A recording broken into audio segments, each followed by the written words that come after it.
Hello, everyone. My name is Ashley Middleton. I'm a student at Grand Canyon University. I've been teaching in South Carolina for almost 15 years in the self contained setting in either middle or high school. So I've always had students aged 13 to 21. All right, so what I'm showing you now is evidence based practices. This list is not just a chart, it's actually clickable with downloadable resources for you to use.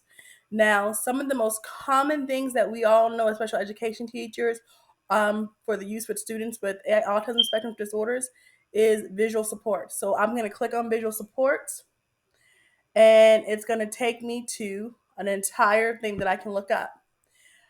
It shows me how to apply it, it gives me lessons. I can click on it and it gives me more. And of course, it's been, given that CEC standards down at the bottom. So it's a really great resource. All right. And you can go through and you can click on any of the things that you guys want to learn about. Another thing that's really common with students with autism spectrum disorder that most teachers have in place, they're talking about task analysis. So I click on task analysis and it gives me a definition of task analysis and it tells me what I'll learn. It tells me how long it's going to take to learn it. And I can click on the different resources they have. Again, they use the CEC standards. I think this is so important because as teachers, we are often asked to use these different evidence based practices, but we are not told how to implement them or we're not given specific training on them. But we have to turn around and train our instructional assistants. We have to turn around and collaborate with general education teachers. So, this is really, really good because it is showing you so many different areas that you can contact, that you can look into.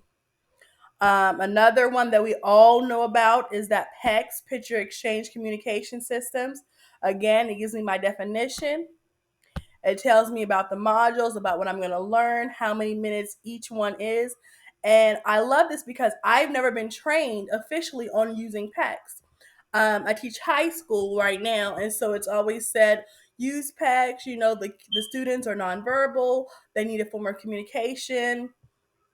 Okay, how? Okay, they're lowering their personal communication binder at my head. What should I do now?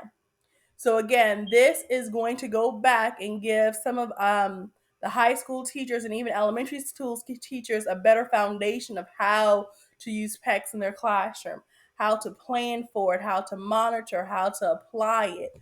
A lot of times we also struggle because parents have been there, done that by the time they get to high school. So if you got a 20-year-old and they're not using PECS at home, it's hard to say you're going to introduce something to them that their parents haven't seen before and gotten tired of before. So this kind of lets us go back and take a refresher course. Another one on here. A lot of you guys say you want to do like peer buddies and stuff. Well, we've got peer mediated instruction. We've got social skills training. We got social narratives on here. We even have parent implemented interventions. So there's so many things that we can talk about and go through. Modeling, reinforcements. Look at this one, functional behavioral assessments. We all have to use those in the school setting. So again, this goes through. It tells you what you're going to learn. It gives you how many minutes each section or lesson is going to take to complete. It's all been, verified or using the Council for Exceptional Children standards. So again, you can do this. You can log in. You can sign up. You can access it for free. Let me repeat that. You can access it for free. And it's a really great resource. I've been using it and referring to it in all of my classes for Grand Canyon University since I've been given this resource. So I wanted to pass this resource on to you.